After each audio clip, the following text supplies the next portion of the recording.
Yo toshgan nima gap do'stlar, qanaqasizlar, kuninglar qanaqa o'tyapti? Assalomu alaykum.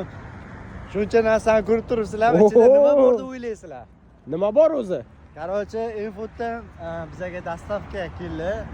Ovqatlariga keladigan bo'lsak, Infood.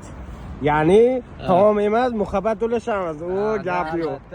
Xudo xolasa 4 tani yeb bo'lsa kerak, uchalamiz ham. Bu mumkin. Keyin bu kishiga bitta korobka berib qo'yamiz. Sizga. Ikkita yetadi bu kishiga. Ikkita bermoqchiman-ga shuni. Qo'ymasa 3 ta berib yuboramiz.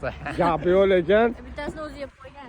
Do'stlar, bemalol ichida ovqat bor. Bemalol agar kimga kerak bo'lsa shunaqa o'zini ishini sevuvchilar va ishidan hech qachon ketmaydiganlar uchun bemalol pastga nomer qoldiraman. Bemalol zakaz qilsanglar bo'ladi. Bizning nomimizdan zakaz qilsanglar, skidka ham qilib berishadi do'stlar. Go, hammaga omad.